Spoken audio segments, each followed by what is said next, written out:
درختوں کے پیچھے کہیں کہیں روشنی جلملا رہی تھی۔ کوئی بستی تھی، ہر طرف گہرا سناٹا تھا۔ لالی اور رحیم داد آگے بڑھے۔ اب بستی کے نشان واضح ہوتے جا رہے تھے، چراغوں کی ٹمٹماہٹ بڑھ گئی تھی، اکا دکا مکانات صاف دکھائی دے رہے تھے۔ دونوں نے نہایت احتیاط اور ہوشیاری سے راڑ عبور کیا اور گاؤں میں داخل ہو گئے۔ گاؤں خاصا بڑا تھا، دور تک مکانوں کا سلسلہ پھیلا ہوا تھا۔ بیشتر مکانات مٹی کے بنے ہوئے تھے، اکا دکا پختہ اور نیم پختہ تھے، مگر وہ مکانوں کے قریب نہ تھے۔ رحیم داد خوف سے سہما ہوا تھا، لیکن لالی چاق و چوبند نظر آ رہا تھا۔ اس نے گردن گھما کر ادھر ادھر دیکھا اور وہ رحیم داد کے ہمراہ دبے قدموں چلتا ہوا آگے بڑھا۔ ایک گھنے درخت کے نیچے پہنچ کر رک گیا۔ سامنے کچا مکان تھا جو گاؤں کی نکڑ پر تھا اور دوسرے مکانوں سے الگ تھلگ تھا۔ لالی چند لمحے ٹھہر کر آگے بڑھا، رحیم داد اس کے پیچھے پیچھے چلا۔ دونوں اس مکان کے نزدیک پہنچے اور دیوار سے لگ کر اندھیرے میں چپ چاپ کھڑے ہو گئے۔ لالی نے جھک کر اپنے جوتے اتارے اور رحیم داد کے حوالے کر دیے۔ اس نے گردن اٹھا کر دیوار کی بلندی کا اندازہ لگایا۔ دیوار زیادہ اونچی نہیں تھی۔ لالی نے دونوں ہاتھ بلند کیے، اچھلا اور ہاتھوں سے دیوار کا بالائی حصہ تھام لیا۔ وہ پیروں سے سہارا لیتے ہوئے دھیرے دھیرے اوپر پہنچ گیا۔ دیوار پر پہنچ کر اس نے اندر کا جائزہ لیا، پھر خاموشی سے صحن میں اتر گیا اور دیوار کے ساتھ دبک کر بیٹھ گیا۔ ہر طرف گہرا سکوت طاری تھا۔ دیر تک جب کوئی نہ کھٹکا تو لالی اٹھا اور دروازے کی جانب بڑھا جو باہر گلی میں کھلتا تھا۔ لالی نے دروازہ کھولا، گردن باہر نکالی، آہستہ سی سیٹی بجائی اور ہاتھ کے اشارے سے رحیم داد کو اپنے قریب بلایا۔ رحیم داد اس کے پاس گیا اور گھر کے اندر داخل ہو گیا۔ لالی نے دروازہ بند کر دیا مگر کنڈی نہیں لگائی۔ دروازے کے سامنے صحن تھا۔ ایک طرف شیشم کا پیڑ تھا، اس کے نیچے پتل تھا جس میں ایک بھینس بندھی ہوئی تھی۔ صحن سے ملا ہوا دالان تھا، اس پر پھوس کی ہمیدہ چھت تھی۔ دالان کے عقب میں دروازہ تھا، اس کا ایک پٹ ذرا کھلا ہوا تھا، روشنی چھن چھن کر باہر آ رہی تھی۔ لالی نے رحیم داد کو بیرونی دروازے پر ٹھہرنے کا اشارہ کیا۔ خود ہولے ہولے چلتا ہوا دالان میں پہنچا اور دروازے سے لگ کر اندر جھانکنے لگا۔ کچھ دیر وہ خاموش کھڑا رہا، پھر آہستہ سی دروازہ کھول کر اندر داخل ہو گیا۔ چھت سے لالٹین لٹک رہی تھی مگر اس کی روشنی دھیمی تھی۔ لالی نے ہلکی ہلکی روشنی میں دیکھا، دیوار کے پاس چارپائی تھی، اس پر بستر بچھا تھا مگر بستر خالی تھا۔ کمرے میں کوئی نہ تھا۔ ایک اور دروازہ بھی تھا، یہ کوٹھڑی میں کھلتا تھا۔ اس دروازے کا ایک پٹ کھلا تھا، اندر ہلکی ہلکی روشنی تھی۔ کمرے میں عجیب قسم کی مانوس بو پھیلی ہوئی تھی، ایسی بو جو اس سے پہلے لالی نے کبھی نہیں محسوس کی تھی۔ اس پراسرار بو نے کمرے کا ماحول آسیب زدہ بنا دیا تھا۔ کسی انجانے خوف سے لالی کا دل دھڑکنے لگا۔ اس کا جی چاہا کہ واپس چلا جائے۔ عین اسی وقت کوٹھڑی کے اندر سے گہری گہری سانسیں بھرنے کی سرسراہٹ ابھری۔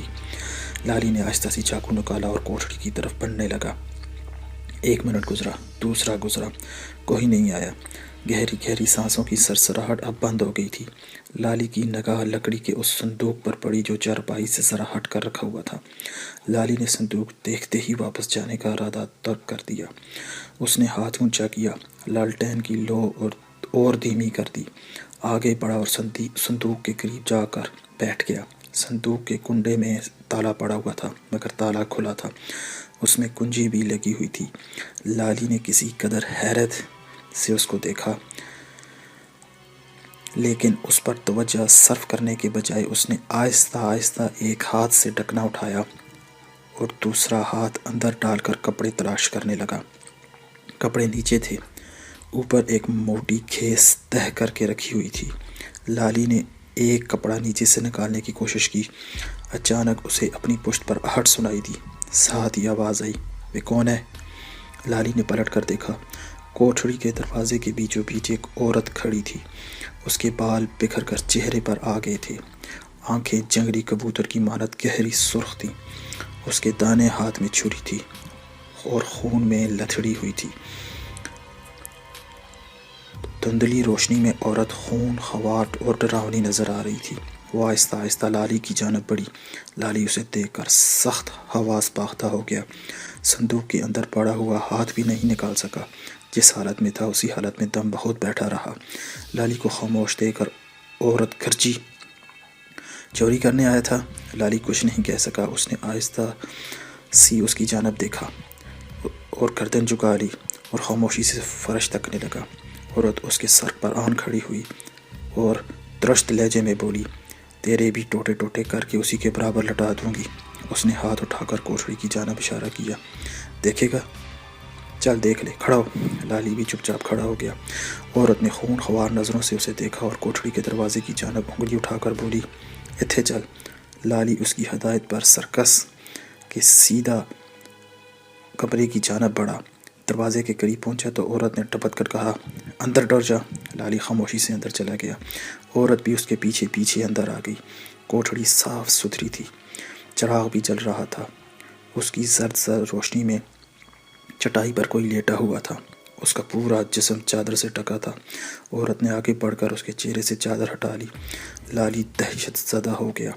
اس کی گردن کٹی ہوئی تھی۔ ہلکی ہلکی ناموس بو اچانک تیز ہو گئی۔ مقتول کی آنکھیں کھلی ہوئی تھیں اور اس قدر ڈراؤنی تھی کہ لالی جی بھر کر بھی نہ دیکھ سکا۔ عورت لاش کے سرہانے بیٹھی ہوئی تھی۔ اس کا چہرہ پسینے سے تر تھا۔ وہ آہستہ آہستہ ہانپ رہی تھی۔ لالی سہما ہوا خاموش بیٹھا رہا۔ کچھ دیر بعد اس نے ہچکچاتے ہوئے پوچھا، اسے کس نے قتل کیا؟ کون کرے گا اسے قتل؟ عورت نے لالی کو سرخ سرخ آنکھوں سے گھورا اور پاگلوں کی طرح سینے پر ہاتھ مار کر بولی، اسے میں نے قتل کیا ہے، ہاں میں نے کیا ہے۔ اس نے خون سے آلود چھری لالی کے سامنے کر دی۔ اس نے لالی کی آنکھوں میں آنکھیں ڈال دیں۔ یہ بھی بجھ، یہ کون ہے؟ اس نے قدر توقف سے کہا، یہ میرا یار ہے۔ لالی نے کچھ نہیں کہا۔ عورت نے بھی کوئی بات نہیں کی۔ وہ ابھی تک گہری گہری سانسیں بھر رہی تھی۔ لالی اسے دیکھتا رہا۔ وہ اپنی عمر کی اس سرحد پر تھی جب جوانی کی دوپہر کا سورج ڈھلنے لگتا ہے۔ اس کے ہاتھ سخت اور کھردرے تھے، جسم کسا ہوا تھا اور مضبوط تھا۔ چہرہ کڑی محنت اور تیز دھوپ سے سانولا ہو گیا تھا۔ بڑی بڑی آنکھیں بجھ کر دھندلا گئی تھیں۔ چراغ کی دھندلی دھندلی روشنی میں لالی کو اب وہ نڈھال اور تھکی ہوئی نظر آ رہی تھی۔ کوٹھڑی کے ایک کونے میں مٹکا رکھا ہوا تھا، اس پر ایلومینیم کا گلاس بھی تھا۔ لالی نے رسان سے کہا، پانی پی لے، پلا دے۔ عورت نے لالی کی جانب دیکھے بغیر کہا۔ اس دفعہ اس کے لہجے میں پہلی جیسی درشتی نہیں تھی۔ لالی نے مٹکے کا ڈھکنا اٹھا کر گلاس اندر ڈالا اور پانی سے بھرا ہوا گلاس بڑھا کر اس کے ہونٹوں سے لگا دیا۔ وہ پورا گلاس اس طرح غٹا غٹ پی گئی گویا بہت دیر سے پیاسی ہو۔ پانی پینے کے بعد اس کے چہرے پر چھائی ہوئی وحشت کم ہو گئی۔ اس نے دیوار سے پیٹ لگا لی اور چند لمحے تک آنکھیں بند کر کر بیٹھ گئی، مگر جلدی ہی اس نے آنکھیں کھول دیں اور کھوئی کھوئی نظروں سے لاش کو دیکھنے لگی۔ اس نے آہستہ سے کہا، دیکھ تو کیسا گبرو ہے۔ لالی نے لاش کے چہرے کی جانب ایک بار پھر دیکھا۔ جالے بال، کھلتی ہوئی رنگت، تیکھے نقش و نگار اور مڑی ہوئی طرح دار مونچھیں۔ واقعی وہ بڑا بانکا قسم کا جوان تھا۔ عورت رک رک کر کہتی رہی، اب تو کچھ بھی نہیں رہا، پہلے اتنا سونا تھا، ایسا رنگ روپ تھا، ہاتھ لگاؤ تو میلا پڑ جائے، کوئی دیکھے تو دیکھتا ہی رہ جائے۔ عورت اس کے ذکر میں لذت محسوس کر رہی تھی۔ اس کی آنکھوں کی سرخیاں رفتہ رفتہ ہلکی پڑتی جا رہی تھی۔ اس کی میری یاری آشنائی ہو گئی، جانے کیسے ہو گئی، بس ہو گئی، پھر سبھی کچھ ہوا، وہی جو ہوتا ہے۔ اس نے ٹھنڈی سانس بھری۔ جب بہت بدنامی ہوئی تب میں ایک رات اس کے ساتھ گھر سے نکل گئی۔ کیسی کالی رات تھی وہ۔ اسی رات جہانگیرہ آ گئی۔ اس پنڈ کا نام جہانگیرہ ہے۔ وہ لاش کو دیکھتی رہی اور اس طرح ٹھہر ٹھہر کر آہستہ آہستہ بولتی رہی جیسے خواب میں بڑبڑا رہی ہو۔ لالی نے اس کا بدلا ہوا انداز اور دھیما لہجہ محسوس کیا۔ تو نے اس کا خون کیوں کر دیا؟ لالی نے اس سے پوچھا۔ عورت نے چونک کر اس کی طرف حیرت سے دیکھا، جیسے اسے یکسر فراموش کر چکی ہو۔ وہ خاموش بیٹھی رہی۔ اس نے لالی کی بات کا کوئی جواب نہیں دیا، مگر لالی نے اسے خاموش نہیں رہنے دیا۔ وہ چاہتا تھا کہ عورت سب کچھ کہہ ڈالے۔ وہ ساری باتیں کہہ دیتی تو ٹھنڈی پڑ جاتی، نہ اس کی آنکھیں خور خوار رہتی، نہ چہرے ویران رہتا۔ بہت دنوں کی بات ہے، ایک بار حوالات میں اس کے ساتھ ایک قاتل بھی بند تھا۔ وہ ساری رات جاگتا تھا، لالی کو کھا جانے والی نظروں سے گھورتا تھا، ہانپنے کے انداز میں گہری گہری سانسیں بھرتا تھا، دوسرے ملزموں کا گلا گھونٹنے کے لیے جھپٹتا تھا، مگر جب اس نے پولیس کے سامنے سب کچھ اگل دیا تو واپسی پر حوالات میں آ کر دڑہم سے فرش پر گر گیا، مردے کی طرح ٹھنڈا پڑ گیا۔ ایسی گہری نیند سویا کہ دوسرے روز زور زور سے جھنجھوڑنے پر جاگا۔ لالی نے اصرار کر کے عورت سے پوچھا، بولتی کیوں نہیں؟ تو نے اس کا خون کیوں کیا؟ یہ نہ پوچھ۔ عورت کی آنکھوں میں ایک بار پھر شعلے بھڑکنے لگے، وہ زور زور سے ہانپنے لگی۔ اس نے میری طرف سے آنکھیں بند کر لیں، مجھے دھوکہ دیا اس نے، وہ گلا گلی کرنے کے انداز میں کہنے لگی۔ میں نے اس کے کارن گھر بات چھوڑا، اپنے 2 نکے چھوڑے، گھر والوں کو چھوڑا، اپنے گھر والے کو چھوڑا۔ وہ برا بندہ نہیں تھا، چاند چھڑکتا تھا مجھ پر، جو کہتی تھی کرتا تھا۔ اس نے نہایت بے باکی سے گالی دی اور سامنے پڑی ہوئی لاش کی جانب اشارہ کر کے نفرت اور غصے سے منہ بگاڑا۔ یہ دھوکے باز نکلا، ایک دم ہڈ حرام، نہ کام کا نہ کاج کا، ہر وقت مانگتا رہتا، مونچھیں مروڑتا، گلیوں میں ویلا پھرتا، شہر جا کر روز سینما دیکھتا۔ میں نے اس سے کچھ بھی نہیں کہا، اپنے زیور اور کپڑے تک اس کے لیے بیچ لیے۔ دن رات محنت کرتی، لمبردار کی حویلی میں کام کاج کرتی، اپنا پیٹ پالتی اور اس کے نخرے بھی پورے کرتی۔ اس نے گہری سانس بھری۔ اس کے لیے میں نے کیا کچھ نہیں کیا، اپنی ذرا بھی پرواہ نہیں کی۔ میں ایسی نہیں تھی، میرا ایسا رنگ و روپ بھی نہیں تھا، سب کچھ جل کر کوئلہ ہو گیا۔ اس نے مجھے کیا دیا؟ میرا کھانا خراب کر کے گئی اور آنکھ لڑا لی۔ عورت بات کرتے ہوئے رکی، لاش کو گھورنے لگی، اس کا لہجہ تیکھا ہو گیا۔ کہتا تھا، شاداں تیرے بنا زندہ نہیں رہ سکتا، ریل کے نیچے لیٹ جاؤں گا، گلے میں پھندا ڈال کر مر جاؤں گا۔ عورت کے لہجے میں تلخی بڑھتی گئی، اس کا چہرہ وحشت ناک ہو گیا۔ جھوٹا مکار، مجھے چھوڑ کر اس کنجری کے ساتھ چپکے سے نکاح کر لیا۔ ہفتوں نہ آتا، جب آتا ہاتھ پھیلائے ہوئے، کچھ لیے بنا نہ ٹلتا۔ میں جان بوجھ کر دھوکہ کھاتی رہی۔ وہ خاموش ہو کر گہری سوچ میں ڈوب گئی۔ اس کے ہاتھ میں خون آلود چھری ابھی تک دبی ہوئی تھی، مگر لالی کو اب اس سے ڈر نہیں لگ رہا تھا۔ عورت اپنا ہول توڑ کر آہستہ آہستہ باہر آ رہی تھی۔ لالی چاہتا تھا کہ وہ کچھ بھی اپنے دل میں نہ رکھے، ہر بات کہہ دے۔ کھرے سکے کی طرح ٹن ٹن بولنے لگی۔ لالی نے اسے کریدا، یہ تو بتا آج کیا ہوا؟ وہ کھوئی ہوئی نظروں سے لالی کو دیکھتی رہی، پھر دھیرے دھیرے کہنے لگی، آج شام پورے 3 مہینے بعد آیا تھا۔ پہلے تو ڈھیر سارا پیار جتایا، وہی ایکٹروں والی فلمی باتیں، روز روز سینما جو دیکھتا تھا۔ کہنے لگا، شاداں اپنی منج بھیج دے، اسے ادھار چکانا تھا۔ میں نے بار بار انکار کیا، وہ نہ مانا، وہ اپنی ہی کہتا رہا۔ میں اٹھی اور چھری نکال لائی، چھری اس کے سامنے ڈال کر بولی، تو نے میرا کھانا خراب ہی کرنا ہے تو یہ چھری لے اور میرے گلے پر چلا دے، جیتے جی تو اپنی منج نہیں بیچوں گی۔ وہ لمحے بھر کے لیے رک کر بولی، ایمان البتہ اپنی منج بیچ دوں تو میرا کیا بنے گا؟ بات ادھوری ہی چھوڑ کر وہ پھر خاموش ہو گئی۔ لالی نے بے چین ہو کر دریافت کیا، شاداں تیرا نا شاداں ہی ہے نا؟ تو چھپا چھپا کر بات کیوں کر رہی ہے؟ یہ بتا اس کا خون کیوں کیا؟ وہ رفتہ رفتہ بے تکلف ہوتا جا رہا تھا۔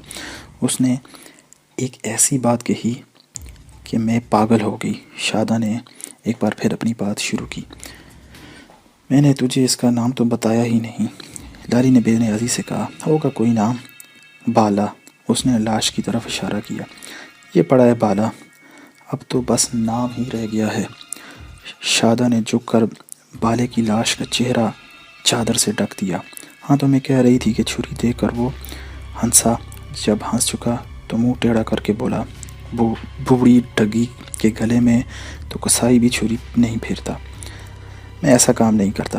یہ بوڑھی ڈھگی کہا، کیا میں بوڑھی ڈھگی لگتی ہوں؟ اس کا چہرہ بجھ کر دھواں دھواں ہو گیا۔ اس نے گہری سانس بھری اور تڑپ کر بولی، ہاں میں بوڑھی ڈھگی ہی لگتی ہوں، پر بوڑھی ڈھگی بھی تو میں اسی کے ہاتھوں بنی۔ اس نے میرا سب کچھ چھین لیا اور پھر آنکھیں پھیر لیں، ایک نمبر کنجر نکلا۔ شاداں کی آنکھیں پھر خون خوار ہو گئیں۔ اس نے چھری مضبوطی سے پکڑ لی۔ میں کچھ نہ بولی، چھری اٹھائی اور روتی ہوئی باہر چلی گئی۔ اس نے مجھے روکا بھی نہیں، آئینہ اٹھا کر اپنا حسن دیکھنے لگا اور مونچھیں موڑنے لگا۔ میں دیر تک اندھیرے میں بیٹھی رہی اور روتی رہی، نہ وہ باہر آیا نہ میرے آنسو پونچھے۔ واپس آئی تو بستر خالی تھا۔ کوٹھڑی میں جا کر دیکھا تو آرام سے سو رہا تھا۔ وہ میرے ساتھ سونا بھی نہیں چاہتا تھا، بوڑھی ڈگی کے ساتھ کون سوتا ہے؟ پھر کیا ہوا؟ لالی نے بے قراری سے کہا۔ ہونا کیا ہے؟ میں کھڑی اسے گھورتی رہی، پھر دھیرے دھیرے اس کے پاس گئی اور سرانے پر بیٹھ گئی۔ وہ اس طرح آرام نال سوتا رہا۔ میں نے جل کر چاہا کہ اس کے منہ پر تھوک دوں، پر میں نے تھوکا نہیں۔ چھری ہاتھ میں دبی تھی، اس کی گردن پر پھیر دی، پورا گلا کاٹ دیا۔ یہ کہہ کر جیسے ہی اس پر غشی طاری ہو گئی ہو، اس نے آنکھیں بند کر سر دیوار کے ساتھ لگا لیا۔ وہ بسود بڑی ہوئی سانسیں لے رہی تھی۔ کوٹھڑی میں گہری خاموشی چھا گئی، فضا میں خون کی بو پھیلی ہوئی تھی۔ لالی جلدی اس خاموشی سے اکتا گیا۔ اب تینوں کیا کرنا ہے؟ کچھ بھی نہیں، شادہ نے آنکھیں کھول کر کہا۔ اس قسم کی آواز تھی جیسے گڑھے کے اندر منہ ڈال کر بول رہی ہو۔ کچھ نہ کچھ تو کرنا ہی پڑے گا، بتا کیا کروں؟ لالی نے اسے بھرپور نظروں سے دیکھا۔ شاداں کی بڑی بڑی آنکھیں، ان پر لمبی لمبی پلکوں کے سائے چھائے ہوئے تھے۔ چہرہ پچھلی رات کا چاند بن گیا تھا۔ اس وقت وہ اس شاداں سے کتھئی مختلف تھی جو کچھ دیر پہلے لالی کے سر پر خون سے لتھڑی ہوئی چھری تانے کھڑی تھی، جس کی آنکھوں کے شعلے دبکتے تھے، چہرے پر وحشت برستی تھی۔ لالی کو اب وہ ایسی عورت نظر نہ آئی جو پہلے تھی، بلکہ جوان نظر آئی، سرکش نظر آئی، اور اپنی صفاکی کے باوجود قابل رحم بھی نظر آئی۔ اسے شاداں سے لگاوٹ کی حد تک ہمدردی پیدا ہو گئی۔ ایک بات کہوں، مان لے گی؟ بول، شاداں نے آہستہ سے کہا۔ میرے ساتھ بھاگ چل، لالی نے کہا۔ تیرے ساتھ بھاگ چلوں؟ شاداں نے غصے سے اسے گھورا۔ صورت دیکھی ہے تو نے اپنی؟ اس نے نفرت سے زمین پر تھوک دیا۔ لالی کھسیانہ ہو کر بولا، اتنا بھی برا نہیں ہوں میں تو تیرے ہی بھلے کے لیے کہہ رہا تھا۔ وہ اسے گہر آلود نظروں سے گھورتی رہی، پھر تیوری پر بل ڈال کر بولی، دلے، تو نے مجھے کیا سمجھ رکھا ہے؟ کیا میں کو کنجری ہوں؟ اس نے چھری لالی کے سامنے کر دی۔ یہ چھری دیکھی ہے نا؟ مگر لالی اس کی دھمکی سے مرعوب نہیں ہوا۔ زیادہ اکڑ نہ دکھا، یوں بیٹھی رہے گی تو سیدھی سیدھی جیل میں جائے گی۔ اور اسی طرح تیکھے لہجے میں بولی، جیل چلی جاؤں گی پر تیرے ساتھ نہیں جاؤں گی۔ نہ جا، ہرگز نہ جا۔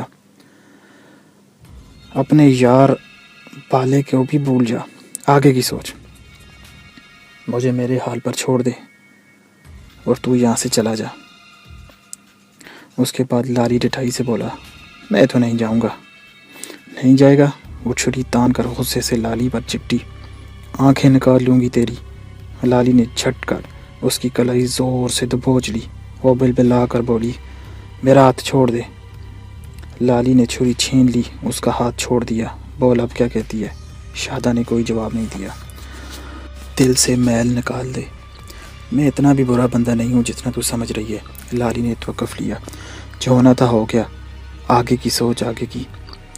میں نے ٹھیک نہیں کیا، وہ دل گرفتہ ہو کر بولی۔ منج بیچ دیتی تو کیا ہو جاتا؟ تو خود کو بھی بیچ دیتی تب بھی وہ تیرا نہ بنتا، سچ کہہ رہا ہوں۔ پر میں اب کروں بھی کیا؟ اب وہ کچھ بھی چنگا نہیں لگتا، سب کچھ مک گیا ہے، سارا کھیل ختم ہو گیا ہے، شادہ نے کہا۔ لالی نے اس کی دکھتی رگ چھیڑی۔ تجھے اپنے بچے یاد نہیں آتے؟ آتے ہیں، بہت یاد آتے ہیں۔ ممتا کا جذبہ جاگ اٹھا۔ وہ بجھے ہوئے لہجے میں بولی، اب تو ہمیشہ ہمیشہ کے لیے چھوٹ کے، جو نصیب میں لکھا ہے پورا ہوگا، نصیب کو چھوڑ، ہوش سے کام لے۔ وہ بے بسی سے بولی، کچھ سمجھ نہیں آتی کہ کیا کروں، میرا کہا مان۔ لالی نے بالے کی لاش کی طرف اشارہ کرتے ہوئے کہا، زمین کھود کر اسے میں دبا دوں گا۔ لالی نے اپنی بات ختم ہی کی تھی کہ دور سے اذان کی بلند آواز آئی۔ لالی گھبرا کر بڑبڑایا، صبح ہو گئی۔ وہ اٹھ کر کھڑا ہو گیا۔ شادہ نے ٹوکا، کہاں جائے گا؟ یہیں ٹھہر جا، میں اکیلے زمین کیسے کھودوں گی؟ لالی نے کوئی جواب نہیں دیا۔ وہ رحیم داد کے بارے میں سوچ رہا تھا۔ چند لمحے خاموش کھڑا رہا۔ وہ دروازے کی جانب لپکا۔ شادہ نے پوچھا، نہیں رکے گا؟ اب تو اجالا ہو گیا۔ اس نے کوٹھڑی کے روشن دان سے پھوٹتی ہوئی ہلکی ہلکی روشنی کی طرف نظریں اٹھا کر دیکھا۔ رات کا اندھیرا جا چکا تھا۔ اس کے انداز میں دبی دبی عاجزی تھی۔ تو کہتی ہے تو رک جاتا ہوں، باہر میرا ساتھی بیٹھا ہے، اسے لے کر آتا ہوں۔ لالی باہر چلا گیا، کمرے سے گزر کر آنگن میں پہنچا۔ اس نے دیکھا رحیم داد دروازے کے برابر پیٹھ ٹکائے گہری نیند سو رہا ہے۔ لالی نے قریب پہنچ کر اسے جھنجھوڑا۔ رحیم داد نے ہڑبڑا کر آنکھیں کھولی، کھسیانہ ہو کر بولا، یار اونگ آ گئی تھی، تو نے بھی تو کتنی دیر لگا دی۔ اس نے صبح کی ہلکی ہلکی روشنی دیکھی تو ایک دم گھبرا گیا۔ صبح ہو گئی، اب کیا ہوگا؟ رحیم داد پریشان ہوا۔ ٹھیک ہی ہوگا، ہم نے اب کہیں نہیں جانا، یہیں ٹھہریں گے۔ رحیم داد نے حیرت سے آنکھیں پھاڑ کر لالی کو دیکھا۔ یہ کیسے ہو سکتا ہے؟ لالی نے ہاتھ پکڑ کر اسے کھڑا کیا۔ میرے ساتھ آ۔ وہ دونوں آہستہ آہستہ چلتے ہوئے کوٹھڑی کے دروازے پر پہنچے۔ شادہ ابھی تک اپنی جگہ بیٹھی تھی، لاش کے چہرے پر اس نے چادر اٹھا دی تھی اب، اور کھوئی کھوئی نظروں سے اسے دیکھ رہی تھی۔ رحیم داد نے لاش دیکھی اور پھٹی پھٹی آنکھیں دیکھی تو وہ پریشان ہو کر بولا، یار یہ کیا چکر ہے؟ لالی نے اس کی بات کا کوئی جواب نہیں دیا، بڑھ کر چادر اور سرکا دی۔ رحیم داد نے دھندلی روشنی میں لاش کا کٹا ہوا گلا دیکھا تو خوف سے اس کی آنکھیں پھٹ گئیں۔ لالی نے لاش کا چہرہ چادر سے ڈھکتے ہوئے رحیم داد سے کہا، دیکھ لیا تو نے، یہ چکر ہے۔ رحیم داد کی سمجھ میں کچھ بھی نہیں آیا، وہ ادھر ہی کھڑا رہا۔ لالی نے شادہ کی طرف نظریں اٹھائیں۔ کھڑی ہو، بہت ہو چکا سیاپا۔ مگر شادہ وہیں بیٹھی رہی۔ مجھے یہیں بیٹھا رہنے دے، تو باہر جا۔ اس نے لاش کے چہرے پر سے پھر چادر ہٹا دی۔ رحیم داد اس کی ڈراؤنی آنکھیں نہ دیکھ سکا، پریشان ہو کر کوٹھڑی سے باہر چلا گیا، لیکن لالی اپنی جگہ کھڑا رہا۔ شادہ بڑبڑانے لگی، وہی آنکھیں، وہی چمکتا ہوا متھا، وہی چھلے دار بال۔ وہ ہاتھ بڑھا کر اس کے بالوں میں انگلیاں کنگا کرنے لگی اور لالی کی جانب دیکھے بغیر بولی، لگتا ہے ابھی ابھی سویا ہے۔ وہ جھکی ہوئی اور اس کا چہرہ تکتی رہی۔ اس کی آنکھوں سے ٹپ ٹپ آنسو گرنے لگے اور بالے کے بے جان چہرے پر بکھرنے لگے۔ وہ بے قرار ہو کر اس کا ماتھا، اس کے ہونٹ چومنے لگی۔ اس نے سینے پر 2 تھپڑ مارے اور دل آہ بھر کر رونے لگی اور چیخیں مارنے لگی، ہائے ربا میں مر گئی۔ وہ لاش کے سینے پر سر رکھ کر پھوٹ پھوٹ کر رونے لگی۔ کوٹھڑی کی دھندلی روشنی میں گھنی گھنی سسکیاں ابھرنے لگیں۔ یکایک چراغ زور سے بھڑکا، کوٹھڑی کی دیوار پر چھائیاں لہرائیں اور چراغ بجھ گیا۔ اندھیرا ہوتے ہی لالی اس طرح چونکا گویا سوتے سوتے اس کی آنکھ کھل گئی ہو۔ اس نے بوجھل آواز میں شادہ کو مخاطب کیا، شادہ اب اٹھ جا، بہت کر چکی پٹنی، وقت کم ہے اور کام بہت زیادہ ہے۔ شادہ پھر بھی نہ اٹھی، سسکیاں بھرتی رہی۔ لالی نے ڈپٹ کر کہا، اٹھتی ہے کہ نہیں؟ شادہ چپ چاپ اٹھ کر کھڑی ہو گئی۔ لالی نے جھک کر بالے کے مردہ چہرے پر چادر ڈال دی۔ دونوں کوٹھڑی سے باہر آ گئے۔ رحیم داد کمرے میں گم سم کھڑا تھا۔ اس نے دونوں کو دیکھا مگر کوئی بات نہیں کی۔ لالی نے کوٹھڑی کا دروازہ بند کیا، کنڈی لگائی۔ کمرے کی ایک گوشے میں دیوار سے پیٹھ لگا کر فرش پر بیٹھ گئی۔ اس کے ہاتھوں اور کپڑوں پر جگہ جگہ خون کے دھبے تھے، بال بکھرے ہوئے تھے، چہرہ راکھ بن گیا تھا، آنکھیں ویران تھیں اور ابھی تک سرخ تھیں۔ لالی نے اس سے کچھ نہیں کہا، کمرے سے نکل کر باہر آنگن میں گیا اور بیرونی دروازے کی کنڈی چڑھا دی۔ اب ہر سو صبح کی روشنی پھیل چکی تھی۔ گھروں سے ملی جلی آوازوں کا شور آہستہ آہستہ ابھر رہا تھا۔ رات بھر کا سویا ہوا گاؤں بیدار ہو رہا تھا۔ لالی کمرے میں واپس آیا۔ رحیم داد خاموش کھڑا تھا اور شادہ اسی طرح کھوئی کھوئی بیٹھی تھی۔ اس نے لالی کی جانب نظر نہ اٹھائی مگر لالی خاموش نہ رہا۔ اس نے شادہ کو مخاطب کر کے کہا، یہ کپڑے تو بدل، جا فٹافٹ نہا لے۔ لیکن شادہ اٹھنے پر آمادہ نہ ہوئی، بیزاری سے بولی، میں نے کہیں نہیں جانا، یہیں بیٹھا رہنے دے، بہت تھک گئی ہوں میں۔ کیا چاہتی ہے؟ اگر تجھے جیل ہی جانا ہے تو مجھے کیوں روکا؟ شادہ نے کوئی جواب نہیں دیا۔ لالی نے ڈپٹ کر کہا، بولتی کیوں نہیں؟ شادہ نے گردن اٹھا کر اس کی جانب دیکھا۔ کیا بولوں؟ جو کہہ رہا ہوں وہ کر، کپڑے بدل لے، منج کو پٹھا وٹھا بھی ڈال دے، ہمیں بھی روٹی کھلا، سخت بھوک لگی ہے، پہلے پانی پلا۔ شادہ نے اس کی ساری باتیں خاموشی سے سنی، اٹھی، باہر گئی اور کٹورے میں پانی بھر کر لائی۔ لالی نے کٹورا لیا اور غٹاغٹ پانی پینے لگا۔ شادہ نے صندوق سے کپڑے نکالے اور بغل میں دبا کر کمرے میں چلی گئی۔ رحیم داد کھسک کر لالی کے قریب پہنچا اور آہستہ سے پوچھا، یار یہ سب کچھ کیا ہو رہا ہے؟ وہ سخت پریشان تھا۔ وہی جو دیکھ رہا ہے، رحیم داد بیزاری سے بولا۔ مخول نہ کر، صاف صاف بتا معاملہ کیا ہے؟ کچھ سمجھ نہیں آتی۔ وہ اپنی بات کہتے کہتے لمحے بھر کے لیے رکا اور کوٹھڑی کے دروازے کی جانب اشارہ کر کے بولا، اسے تو نے قتل کیا ہے؟ گھاس تو نہیں کھا گیا؟ میں کیوں قتل کروں گا اس کو؟ لالی نے جواب دیا۔ خون کس کے ہاتھ میں اور کپڑوں پر لگا ہے؟ تجھے اتنا بھی نہیں دکھائی دیتا؟ تیرا مطلب ہے اس زنانی نے اس کو قتل کیا؟ اس نے گردن موڑ کر باہر آنگن کی جانب دیکھا۔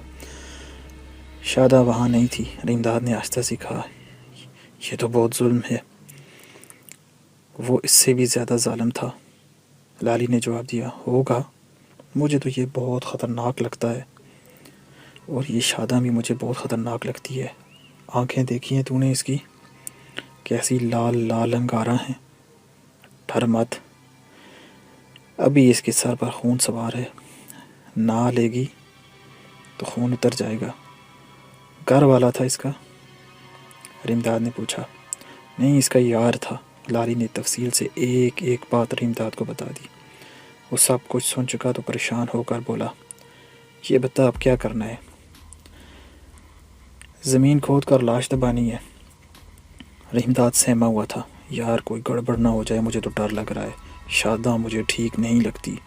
رحیم داد نے کہا، تو اسے نہیں جانتا، وہ ایسی ویسی زنانی نہیں ہے، اگر بری ہے بھی تو اپنا کیا لینا دینا؟ اب تو اس کی ٹانگ بھی ہمارے ہی ساتھ بندی ہے۔ چند روز یہاں چھپے رہیں گے، پھر آگے جانے کا پروگرام بنائیں گے۔ اس غار سے تو چنگی ہی جگہ ہے، روٹی بھی کھانے کو مل جائے گی اور کپڑے بھی مل جائیں گے، اور ہم آرام بھی کر لیں گے۔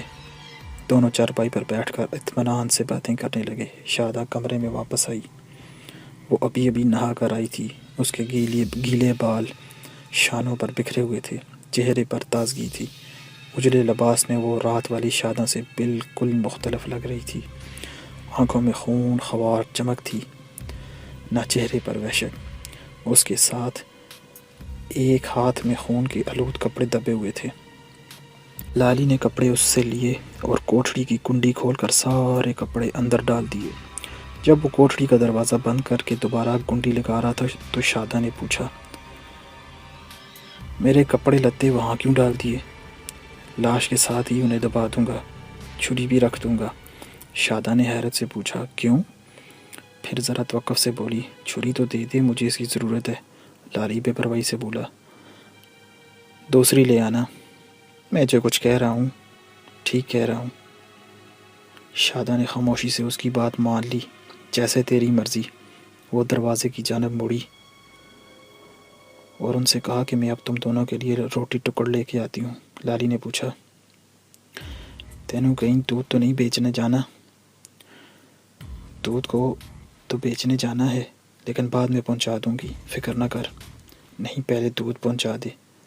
ہر کام ویسے ہی کر جیسے روز کرتی ہے، ہماری پرواہ نہ کر، ہم بعد میں روٹی کھا لیں گے۔